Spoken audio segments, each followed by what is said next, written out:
fantastic. Oh my god! Let's do it!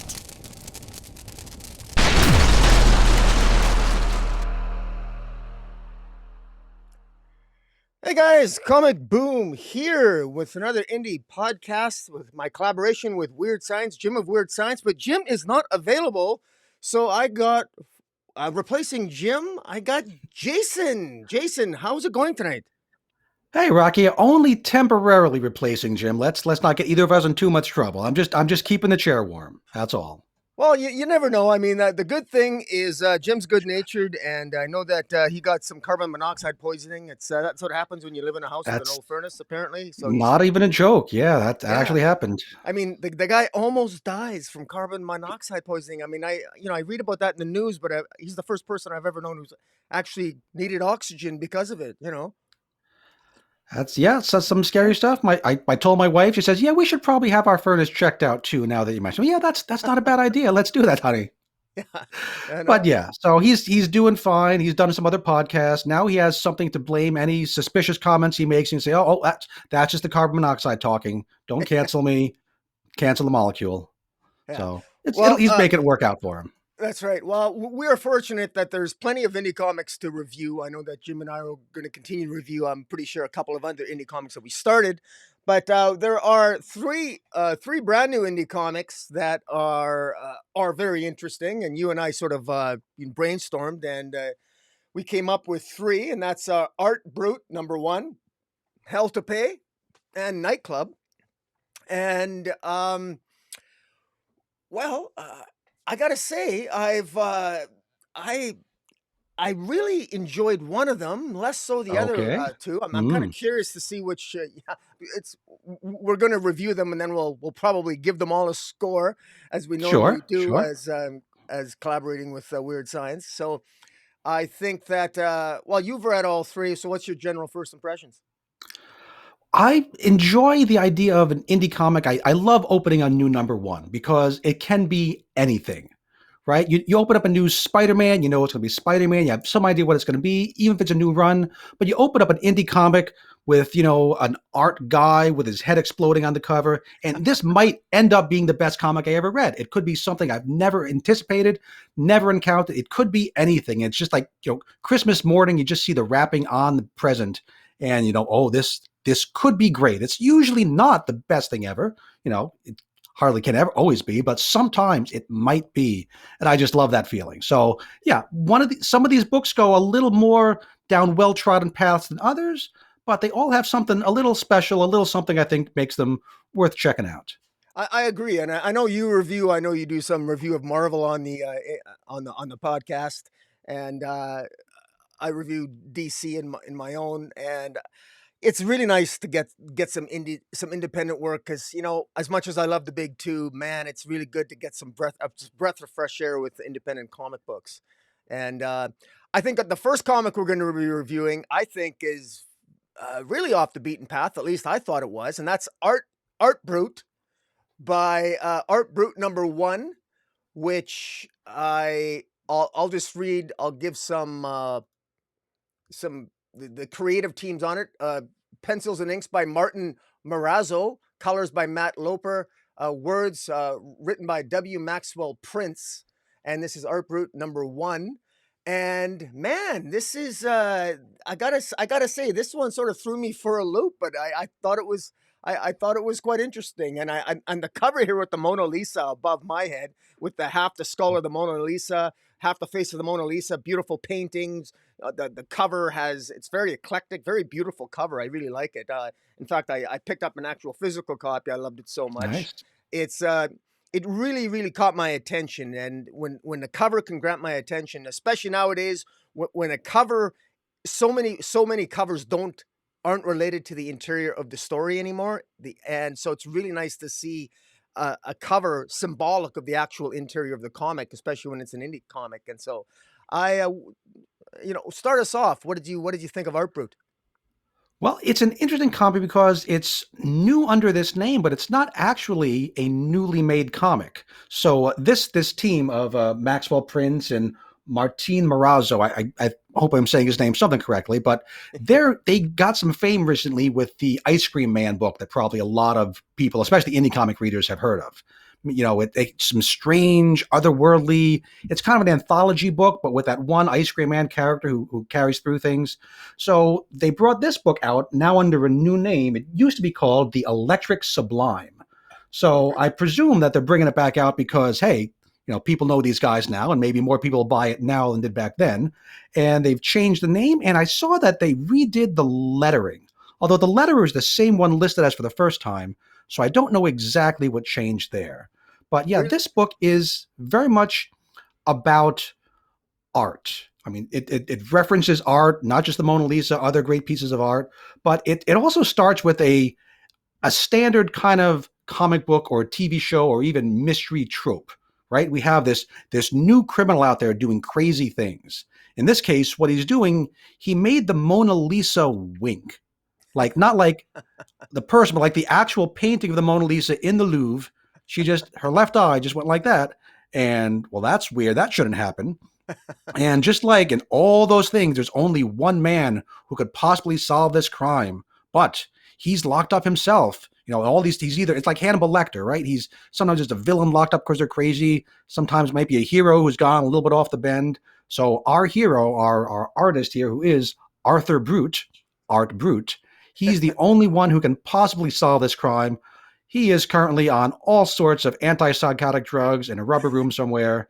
And it's hard to know what makes you crazy in this world because this is a really crazy world. And I kind of enjoy going along for that ride and figuring out what is weird in this world and how is it weird and crazy and worth making a comic book about. And I agree with you because one of the things about art is, I mean, it's sort of a common trope. Like I'm a reader of art. I don't consider myself a creative type myself. About as creative as I get, I'll occasionally, I'll do a decent looking thumbnail. That's my claim to fame when it comes to my creative talents.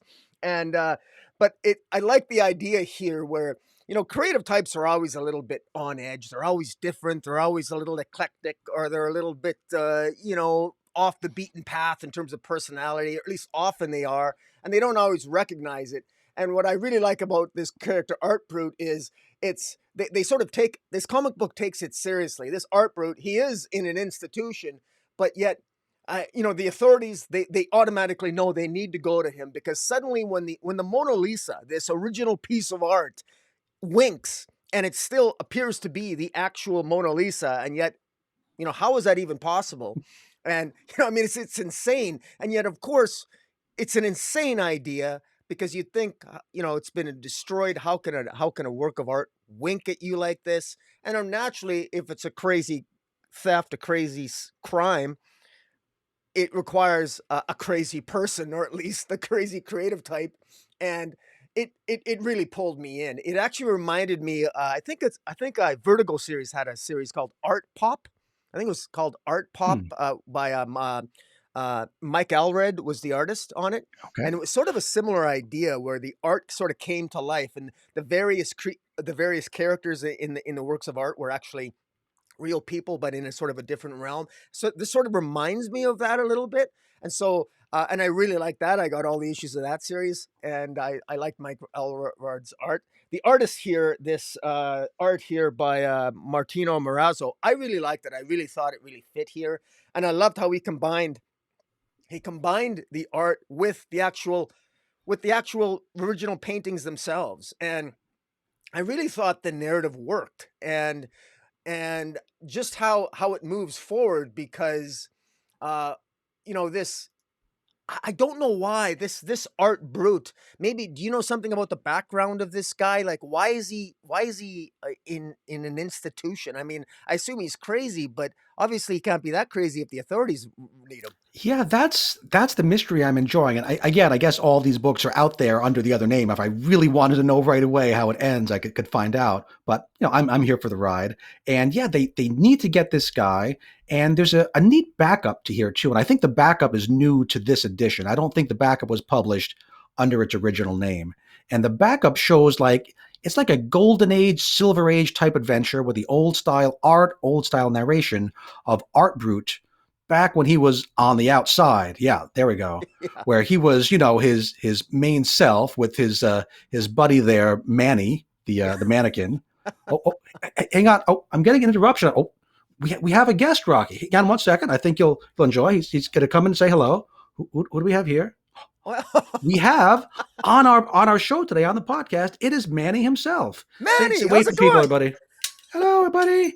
Glad to be here. Oh, I hear my car. I gotta go. Good to see you. So for the audio listeners, I borrowed my daughter's art mannequin to bring that in, just so you know. Yeah. So this back up in the back, it's just showing when he was on the outside, and in this adventure, they are rescuing the pearl earring from the famous Vermeer painting, The Girl with the Pearl Earring. So we realize that in this world, we learn in the main story, there's a whole bureau just to deal with art-based crimes. What are they called? They're called, Margot Breslin is the new director, and it's called the Bureau of Artistic Integrity. So there's enough art crimes going on in this place that we need a whole CIA, FBI type bureaucracy just to deal with it. And we know sometime in between that golden Silver Age adventure with the Vermeer and this current time with the Mona Lisa, something has gone very, very wrong for Mr. Arthur Brut. And we don't know what it was. Was there a villain who got to him? Was it just the built-up stress of the job? Or was he just kind of always crazy to begin with? But yeah, he's got this partner who is a little posable mannequin.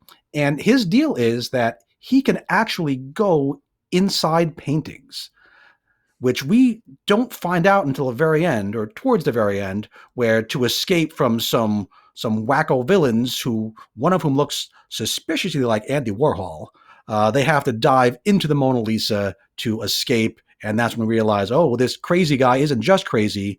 He can also do this crazy thing. Yeah, and it also hints that maybe this villain who is leaving his calling card with this strange image is we seem to get a flashback of this child who is drawing random images of cows and things he's seeing in the environment, and the kid seems to have some impact in the real world what he draws. And so again, it's interesting, and it's enough to really pop in my head and get my attention, because one of the things that I know that really pops out for these indie comics, and I know that Jim and I mentioned it more than once, is just how important a first issue is to capture your attention.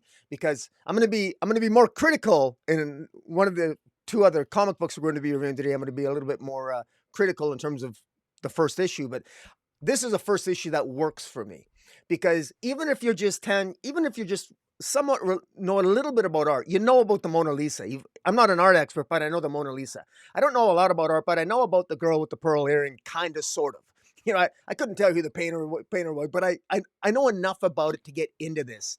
And even like Andy Warhol with the Campbell soup can, in here. I know enough about Andy Warhol just because of other reasons from pop culture that I can get into this. And so, I got to give credit to Maxwell Prince, the writer here. He knows which are the most popular artistic renditions to sort of get our attention with, and it really pulls us into our world just while these paintings are pulling Art Brut into their creative works, and it really works. And I'm really curious to see how this is happening, what goes on, because this, to me, it just feels like this is in a whole new world here. And in particular, I love the so-called villains here that who show up. They look like, I don't know who they are, but they look like they look like a canvas. Like they're dressed in white, but they got like splotches of paint on their coat, so it almost looks like they're they're the bad guys, and yet they almost. And I didn't notice until my second or third read through. All of them, except for the Andy Warhol main guy, they all have patches over their left eye. That's a good point. I never noticed that until you mentioned it right now. So at first, I wasn't sure if this was a whole other group of art villains, because maybe this world has all sorts of art gangs, but clearly this group is tied into that winking Mona Lisa. Yeah. That's. And it's cool. I always love it when things are put into the art and the writer has the confidence not to call it out in text, just let it be there in the art. So clearly, this is an art and writer team who are confident with each other. They work together a lot. So even back, I guess this is probably when they're starting out with each other, they had enough of a rapport to do things of that nature. Yeah, that's a really good point, and I suspect that probably I don't know what your background is, but I suspect that maybe if somebody who had more, I wonder if there's more Easter eggs in this comic book. If I was more artistically inclined, if I would be able to find them, if I knew more about art history and what have you. But this is a visual. Like I love that I can turn and look at a page, and I missed that. You just pointed out something I missed. Well, I only just did read this once. Now I want to go and read it again. And that's a high compliment. Like you and I are talking about, it's like, God damn, I missed that. It was right in Which front of my makes these face. books so much more worth paying the money for, because a lot of books Yeah. you'll read through, yeah, that story was fine, you put it aside, and you might not ever think about it again, never mind open it up. But books that are worth going through and checking out the details on the art and the corners, or making connections after you've read another issue or two. Oh, he planted the seed back then. I love that kind of stuff. It makes me feel like I haven't just blown $4 or $5 for no good reason. And just to build on, I, build on the point you were making earlier when you referenced all those hidden things that I missed. Well, I mentioned earlier about the cover. Well, what I love is I love again when there's a connection between the cover and the interior art, because I'm so big on that, and it drives me crazy when there's 1,000 variant covers and you can't tell looking at the cover what the hell the story's about. It just drives me nuts. It's laziness. It's just like picking your favorite artist and hoping that it's going to sell because the art.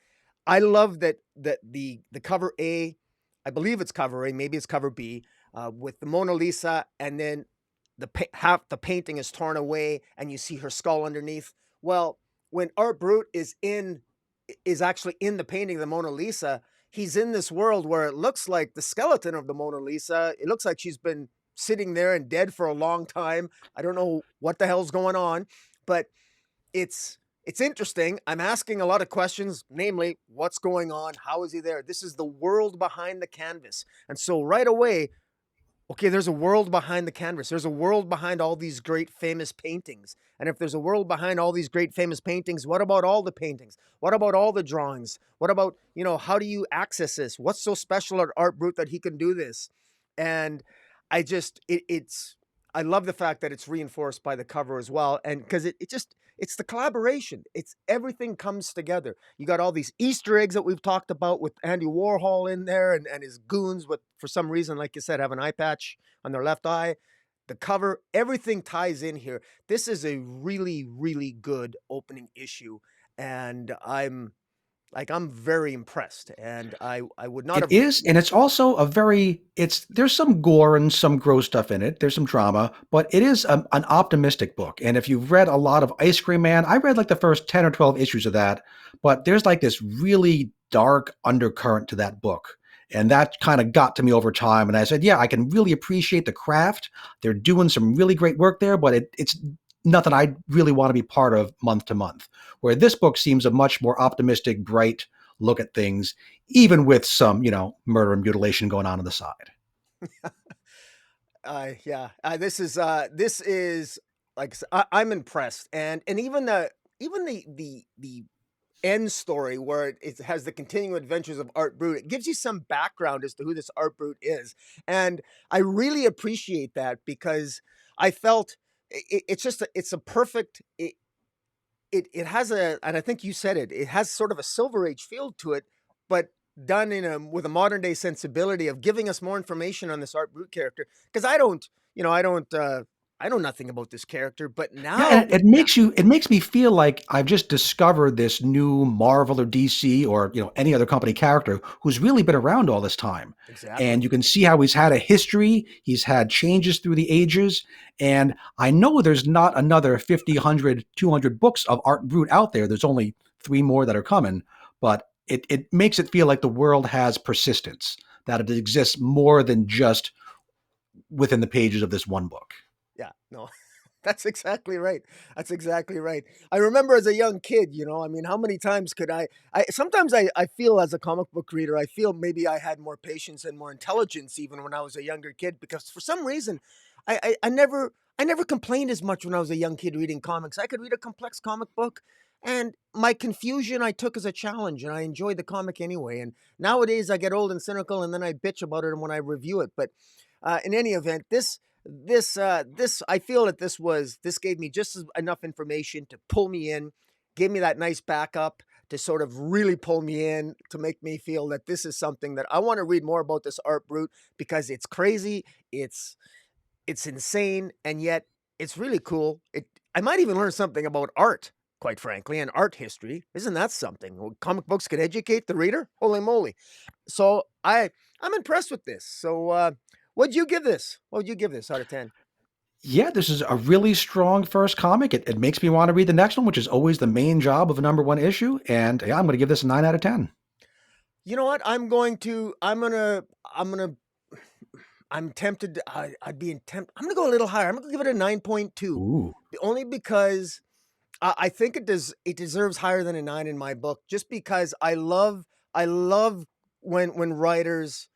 I feel that this writer has gone out of his way to educate with fun, with and I love the efforts gone into the art. Both the covers are fantastic, and both relate to even the original cover. With it shows this art, Brute looking up, and all these crazy shapes, and these eclectic blends of different types of paintings. I mean, I'm sure that took a long time to draw, but it looks amazing. You can really appreciate this, and I almost wish I was an art student, because I'm sure to appreciate it more. But yeah, no, just well done, well done.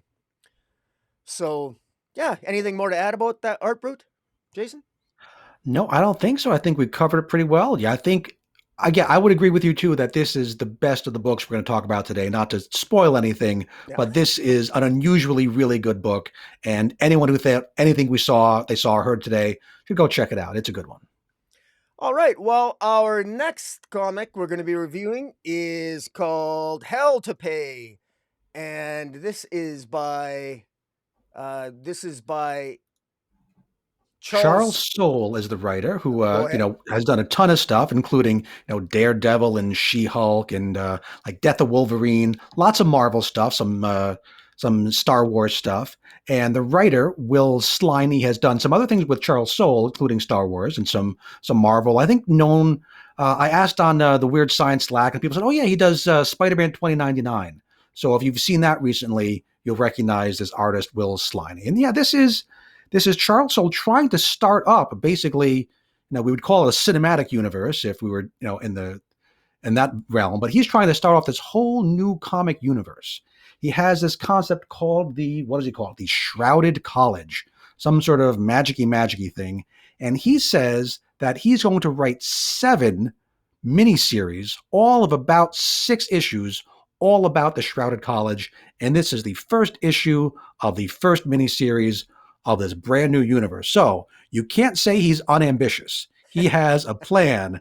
I don't know if he's going to get to those other books, but he's going for it. Well, it's Charles Soule, man. He's written a number of series where he loves playing the long game, and he's pretty damn good at it. He wrote, I think it's called Letter 41, about a letter that was opened up by each incoming president writes a letter to the next president, and that particular series deals with a president can't tell the world why he's spending so much of the national budget, but it's to prevent an alien invasion.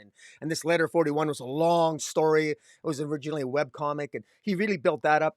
He's really built mythology with Undiscovered Country with Scott Snyder, and he's also I think it was, what is it? Was it 10,000 Genies? He just had that one, 8,000 or 8 billion Genies. Charles Soule, didn't he write that one as well?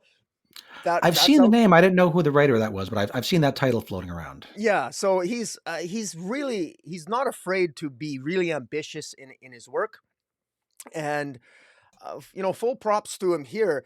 Uh, the premise of this particular story is, it's quite interesting in that apparently there's 666 It's coins. 666. Of course, that's going Yes, to be the number of anything yeah, demonic or satanic. of course. There was a revolt in hell, as apparently tends to happen, and one soul escaped, and that soul took these 666 coins, which have some silly name that I can't pronounce. It has like K's and H's together, so it sounds all demonic. And these coins have been floating around the world ever since then.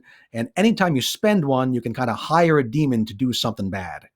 And the only one he mentions specifically, it's an odd choice. He mentions the tulip mania in Holland back in 1630, whatever. Which, I mean, of all the awful things to happen in human history, that's not all that bad, I would think. But okay, we'll go with Yeah, it. well, forgive my ignorance. I even consider myself a student of history. I'd never heard of that. Could you educate me? Do you know what that's about? Oh, tulip mania. I mean, there's been a lot of reappraisals lately, but the idea is it's used as a metaphor, not even a metaphor, but an example of people bidding up the price of something that's not really worth that. So I know some people are really into certain cryptocurrency type things, and you wonder, is it really worth that? Or are you only paying more because you think you'll find somebody else who'll pay even more than you paid? And when suddenly someone realizes, hey, it's not actually worth anything, the bottom falls out. And in Holland at this time, people were really into very, very fancy tulips. And the bulb of a really fancy tulip had like multicolors and had, little fancy fringes to it. You could get the equivalent of, hundreds or thousands of dollars for a tulip bulb until very suddenly somebody woke up and said, you know what? These are just friggin' flowers. And then they were all worth nothing. Well, that's I guess that makes sense. It's actually quite a timely comparison, like you said, Yeah, with whether it's your crypto and what's Beanie going on. Babies or your baseball cards or Or whatever comic whatever books. you collect. I wasn't going to go there, but I know some people may have been collectors in the 90s and, may still have their Death of Superman and their Millar sealed packages that they're going to put their kids through college with. But, things happen. Well, this what this story feels like a combination of James Bond and with the devil and evil and medieval suggestions of history. And we have this gorgeous woman, Maya, who is looks like she's like the sexy woman at the beginning, and she's she comes across, I because I read this from beginning when I read this initially. I see this gorgeous black woman. She's hot, she's gorgeous, and she's kind of narcissistic. She's kind of a bitch. She's talking to this rich guy, and she's a billionaire. She's Yeah, coming across like a billionaire, and she again, doesn't. it's this kind of scene we've seen before where he's a rich guy trying to show off to make this, sexy women you know, probably have him, show him a good evening. And she's really hard to impress. I mean, we have the Mona Lisa again. It's a running theme in this episode here. He apparently has the real Mona Lisa. The other one in the Louvre, that's just a fake. There it is. I've got the real one. She is not impressed. He has a thylacine, which is an extinct mammal that he's brought back to life. And she says, oh, Elon already has a breeding pair of those. She's not impressed again. And eventually he lets on the story about these coins. That's how we get the story of the coins is from Rich Guy here. And now she's interested. Oh, and can you show me one? Can I see it? He says, no, that's all locked away. It's really dangerous. And now she's disappointed because she was never interested in showing this guy a good time. She was after the coin to begin with.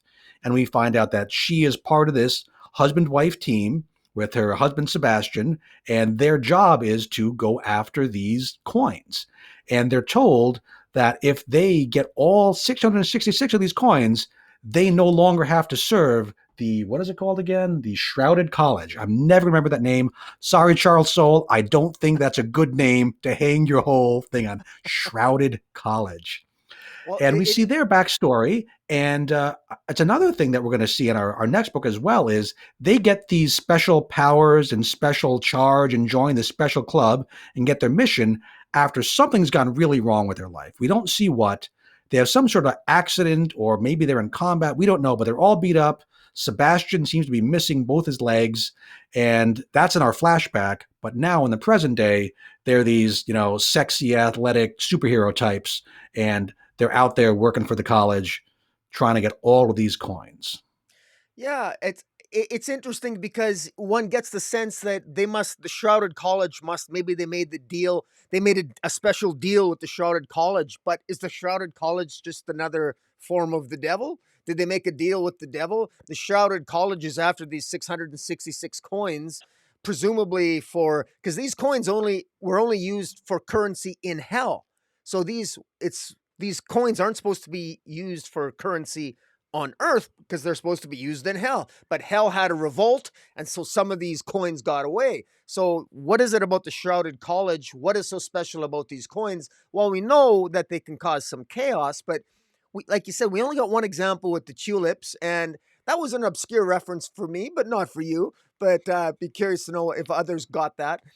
But I'm curious to know what other events in history these coins had an influence on, and in particular, now that they've supposedly found this last coin, uh, well, one would think that would be the end of their adventure and they would be released from the Shrouded College, but there is a catch here at the There end, is.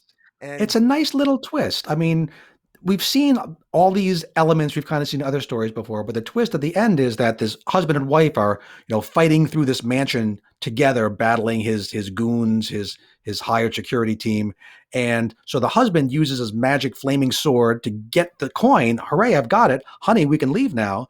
And they meet up, and she's got one too, which shouldn't be possible because there should only be one left. So if now there's two, their whole world, they think they're done. Their whole idea is, oh, we have them all. Now everything's in question. Because if there's a 667th, who's to say there's not a 668th, 9th, et cetera. So what's going on there? And we get one little tag at the end where we see some crazy fantasy type guy. He looks almost like a Aladdin type character, dressed with sandals and those kind of flowy clothes. So he's a fantasy type character, but he's using this science fiction type machine, and it's giving him these coins. So is it making the coins? Is it sneaking additional coins out of hell? Is he the guy who escaped hell in the first place? He's missing an arm too. A lot of missing limbs in this book. So it sets up a lot of mystery. It doesn't all link together as well as Art Brut. Like Art Brut, it has all these pieces, but you can see everything kind of connected to each other through that medium of art. Where this feels a little more like a collection of tropes. We're going to take, your kick-ass husband-wife team. We're going to take the hell coins. We're going to take the magic meets fantasy. We're going to take this shadowy organization, and we're all going to kind of throw them in the book. And we're not going to make any connections yet. They're all going to kind of be there next to each other. And we're going, it could be anything. Check it out. And, I'm the kind of guy who says, yeah, it could be anything. Maybe, I'm willing to go to see what's up next, but it doesn't have that just cohesion of here's a world somebody's been thinking of for a long time. This feels kind of like it was, the kind of thing that you and your buddy might come up with off the cuff. I mean, I'm sure Charles Soule has a big old plan, but this particular book doesn't have the feeling of that. It feels almost like a Dungeons and Dragons scenario that your buddy came up with to play in the basement, maybe. It's a collection of interesting things without so much cohesion. It does, and that's a little bit of a concern to me because Charles Soule, as much as I gave him a compliment, one of the things, if I'm being critical, I think his Undiscovered Country started off with a bang with a lot of ideas that, unfortunately for me, they haven't really gone anywhere, and they were sort of like too all over the place. And this runs the possibility of maybe ending up like that, but as an opening issue, I will still give it a good, the high compliment that I like the questions I'm asking. I mean, it's a little bit crazy because if there's only 666 coins in hell. I mean, how did that number? One could understand how that number originated from if somebody, when at one time hell had a revolution, the slaves of hell rose up and one slave escaped with coins. I can believe that just coincidentally this slave escaped with 666 coins, and that number became significant on Earth as indicative of having a relationship to hell. So I can believe that, but it doesn't really blow me away that there's another coin. I mean, surely maybe if one person escaped, why can't more than one person escape? If you show me that there's more than one coin now, there's 667. I'm like, okay, well, what's the big deal? So now the symbol of the devil is one more. So there has to be more to it. And then that happens at the end, and you alluded to it, where there seems to be this medieval looking guy he's in front of this machine that's crackling and it produces another coin. And is it time travel? Are these coins traveling through space and time, existing in places more than once? So maybe there is only 666, but they can time travel, or they can portal, or back and forth. And to what end? And what about the shrouded college? What's the big deal? One thing I feel compelled to add. I know this is the Pyrian fanboy in me, but this good looking woman, what is her name, Maya, at the beginning. Maya, yes. Maya is attractive enough. I thought, now Maya, Charles Soule writes her as being very faithful and loyal to Sebastian, who isn't just her partner, but her lover. And they want to, they love each other, and they've loved each other since they were 18 years old. They've been working for the Shrouded College for 15 years, and she's very faithful to him, which I thought I would have liked to have seen more drama here, because I got the impression that this old guy was horny enough for her that if she'd have said to him, I tell you what, I'll spend the night with you, you give me the coin, I think this guy would have given her the coin voluntarily. It's worth a shot. I think that's a whole different kind of book that would have been, yeah. No, but I think I've read comics of that nature, but yeah. Yeah, but no, she could have manipulated him, not have gone through with it, but just played that card a little bit. But she didn't.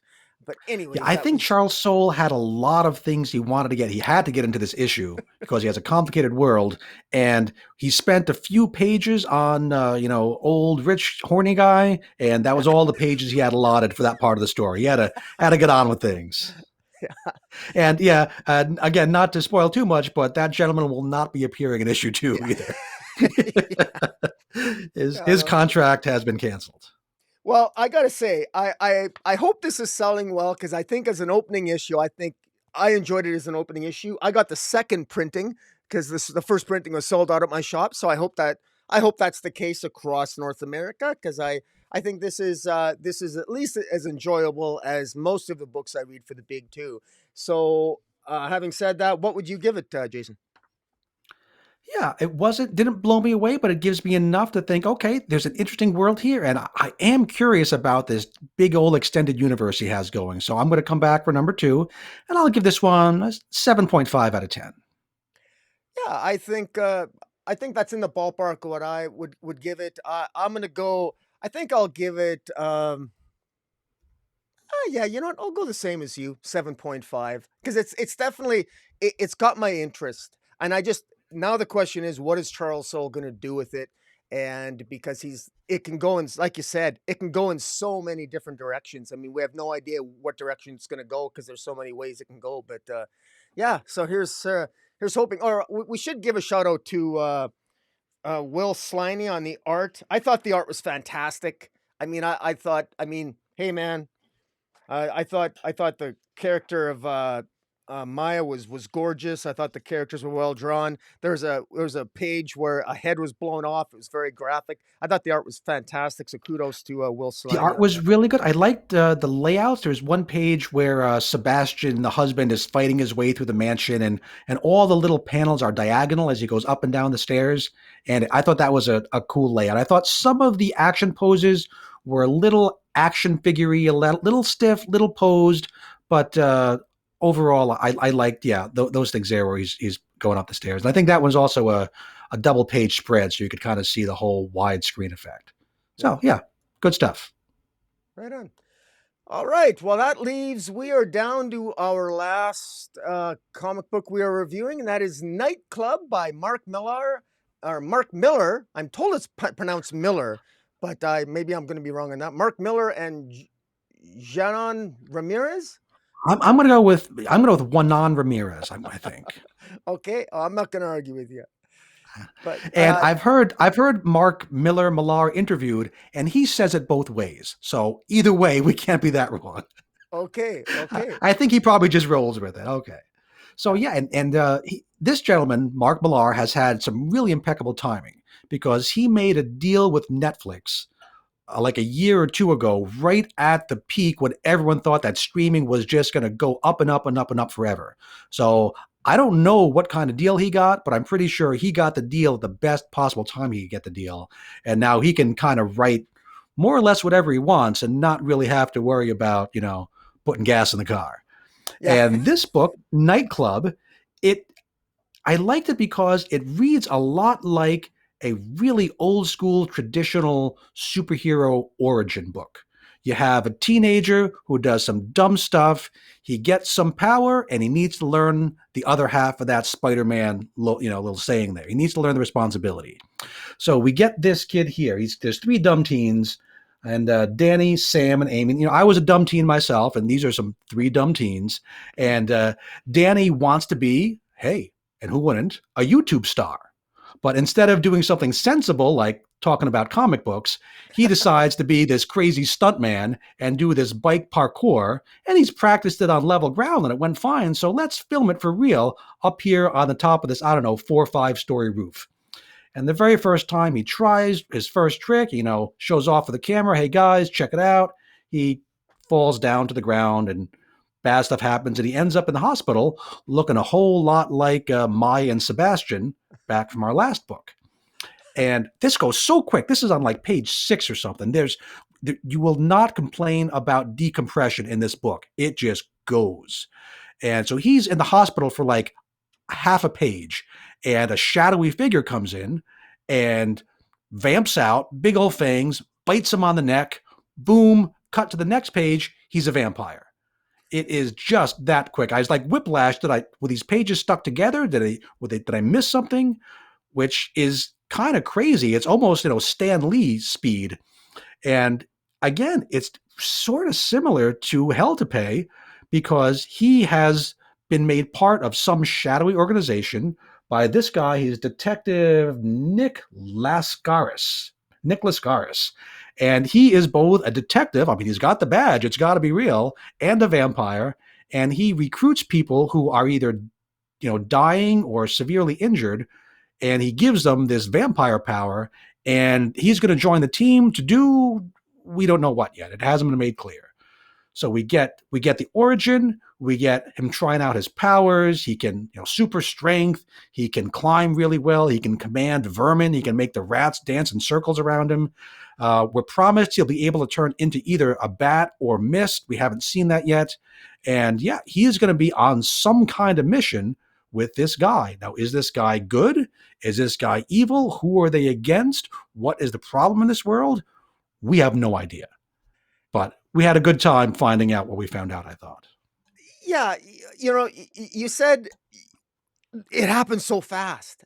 Like you said, there's no mystery here at all. This is it feels very tropey, and it's funny because a lot of Mark Millar's work, I always like the fact that he's really an expert. He's amazing at taking simple concepts and making them far more interesting than they have any right to be. That's Mark Millar's he does it so well. He does it with Nemesis. He did it with Kick-Ass. When you think of the premise of Kick-Ass, you think that should not have been a successful series. It feels hokey, and yet, right, the characters are good enough, and you want to root for them. You want to spend time with them. So the hokey premise, you don't even think about it after a while because it's these characters doing their thing.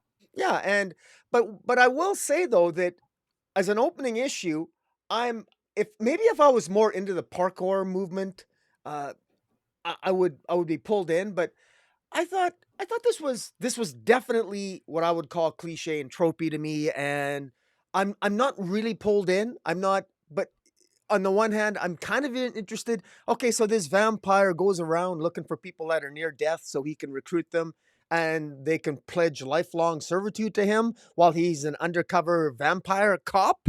We don't really know. I'm sure there's some secret thing, some secret agenda this vampire cop, this Nick has. A perfect name for a guy like Nick. I love the name Nick. Nick, if any guy named Nick, you could throw up in the back of a guy named Nick's car and he's not going to care because he's just a cool guy. Nick is a cool name, right? It is. Nick's a cool name. And of course, indeed. This cop is this cop is named Nick. Anyways, I thought, I don't know what to expect here. I thought it was really, what did make sense to me is this kid doesn't give a rat's ass about Nick. he's just, now he can heal. Now what does he do? He goes right back and he wants to do the YouTube videos because now he Yeah, can't for get hurt. me, that last little segment is what really elevated this over just okay, he knows all the tropes, because we see that it goes from the hospital. It says 3 days later he's in this training montage, and then we get 1 day later or the next day, something like that, and he's back at school, but he's not in school. He can't go out in the sun because he's a vampire. And we see him in the Lucador mask that's on the front cover. He jumps out in front of his other two buddies and says, "We are going to make so much money." And then it ends. Like, what dumb idea does this dumb kid, who's now a dumb vampire kid, what shenanigans is he going to get up to? He's such an idiot. But I want to see one. And on the cover, we see him as a vampire in the Lucador mask. And in the background, we see his two friends also kind of vamped out and also with similar masks on. So are they going to be recruited here too? Is he going to recruit them? Is this just one of those covers that doesn't actually relate to anything going on inside the book? Oh, you got me again. I don't know. But yeah, I think this main character is enough of a goofball that I think he elevates the book over the just a run of the mill, run through the tropes. Yeah, well, I hope that's right. I'm still hoping for a little bit more. Because there's other things that are a little bit. I mean, we even got a schoolyard bully in the issue that bullies his buddy Sam, and you can just imagine at some point in the future, the bully is going to get his comeuppance because Sam's going to gain some confidence. Maybe Sam will become a vampire, just like his friend, his buddy Dan does now out of the hospital. So you never know. So I do really get just very familiar storytelling vibes from this in a way that's a little bit more heavy-handed than I'm accustomed to with Mark Millar. So, but the thing is, the one thing that Mark Millar has is that he's earned my trust, because time and time again, he's entertained the hell out of me, because just when I doubt him, I mean, I'm just blown away. I mean, I'm reading Magic Order and I'm just loving Magic Order, what he does. I mean, he takes the concept of the mafia and he mixes magic with it. And you think in many ways that's so tropey too, in a sense, but yet, oh my God, it's like The Sopranos meets, a great idea of meets Hellblazer. It's just really good. And one more thing that people should know about this book is that, I guess because something to do with the deal he has with Netflix, and you can see on the cover that is up on the screen right now, this is not an old issue. This is brand spanking new, and it is selling for $1.99. And all the issues in the series are going to be $2 each. So for me, at least, if I was going to take a flyer on something, spending, $4 or $5 on a new issue, if it turns out to be crap, I feel like I kind of wasted some money. $2, I'll take a flyer for $2 and read about the vampire superhero kid. Yeah, with the Lucador mask. Yeah, and like I say, it's well put together comic. It's gorgeous. The art's really good. Ramirez on the art, his art, it's really good. It has a bit of that sketchy indie style to it. It doesn't look like a Marvel or a DC book, for both better and for worse. He does the dark horror tinged scenes really well. It feels tense when you don't know who this stranger is coming into Danny's hotel room, and you see that first transformation. You're like, yikes! So yeah, there's a number of different genres being crossed over here. We got the superhero and the vampire, and I think that Ramirez pulls them both off pretty well. Yeah, he does. And, like I said, and for $1.99, it's going to get people's attention. And I'm quite certain that Mark Millar has probably been paying attention to what Todd McFarlane's been doing with his $2.99 price tag on Spawn. And that's been to a very successful effect for Image and for what McFarlane's been doing. And I think this will, this will work. If this $1.99 price tag, I would have liked to have seen this on Magic Order myself, but I'm really going to be curious to see if this nightclub sort of gains traction, because while Mark Millar, I know it's odd for me to say, and because it sounds like I'm being negative, I'm not, but of all his titles that Mark Millar has written, I would have put this in terms of the concept. For me, this concept is near the bottom. It still could end up being a great story. It's only the first issue. But I'm just really surprised that he's gone to this. But it's just it just shows again how Mark Millar continues to he challenges himself, and to his credit, again he takes simple concepts, and yet what he manages to do with them to attract an audience and readership is high compliments to him, because he makes it look easy. He makes it look easy, and you wonder He why the does it big tour. over and over and over again. Yeah, he has so Exactly. many of these ideas that he makes work. So yeah, I'm curious to see what he can do with this one. Yeah. So if we're going to go number wise, I'm going to give this one a pretty solid 8 out of 10. This was my second favorite of the 3 books we talked about today.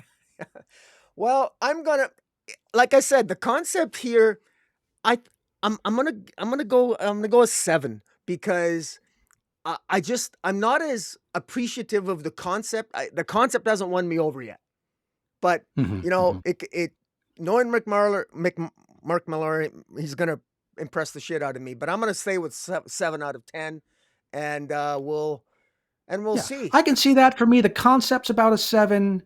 The characters bump it up to the 8. Just Danny. I like Danny. I mean, he looks a little bit too much like he's an old Patriots quarterback. Some people might consider that a bonus. Some people might want to take off a point for that. But yeah, I think he's the kind of dumb kid I see all the time. I interact with. I'm a high school teacher. I deal with dumb kids on a professional basis, and he seems like a good kind of dumb kid. Well, that's good, Do and your homework, Danny. well, that's good. I hope the readership, and people in the comic shops, share your sentiment, because I love the indie market, and comic books need more love, and I think 2022 has been we're ending 2022 on a high note here, because I think the indies really took off in quality in 2022. I think Image in particular has been a publish has in my view, Image is the publisher of the year, and nothing else comes close, in my opinion. Despite having some good competition, Image has just really hit it out of the park, and yeah, it's been impressive, and their collaborations. But yeah, so what's your ranking again? We got Art Brut, Hell to Pay, and Nightclub. What was your favorite again? Yeah, Night Brood. Yeah, combine them. Why not? Well, Art Brood, definitely a clear number one. Head and shoulders above most things I've read this year. It really pulls you in a way very few number ones do. And then Nightclub, which had kind of a semi hokey premise, but at least I thought that the characters elevated it. And then Hell to Pay, still an okay book, kind of complicated, kind of convoluted. It's like when you go to the buffet and you put a little everything on your plate, even like the Chinese stuff and a little bit of meatloaf and a little bit of, maybe some dessert and some jello all at the same time. Doesn't really all come together yet, but I like all the pieces, and I'm curious enough to see what happens next. Yeah, yeah. Well, I'm gonna go Art Brut first. Was excellent. Hell to Pay second. Nightclub is third for me. But boy, you know what? It was an enjoyable read all around. It's funny because you and I, we had a huge option of choices here to review, and I mean, you gave me your first three, and I did read some of the other ones that you had, and boy, some of them just were pretty big misses for me. But I'm glad I reviewed these, particularly Art Brutes. So yeah, well, I've enjoyed this, Jason. It's nice. I hope that we can review more indie comics on a weekly basis. I'm sure that there's enough indie comics out there. I don't think Jim's gonna mind. Yeah, that'll be fun. I mean, I don't think we need to wait for Jim to poison himself again, but if he ever does, I'm available. This has been a good time.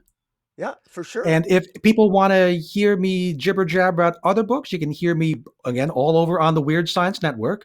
With Jim, I talk about manga. I talk about Death Note, which is one of the big classic manga. We're doing the Death Note reading club. So look up Yep. Weird Science Death Note reading club on your little podcast reader. You'll find us talking about that.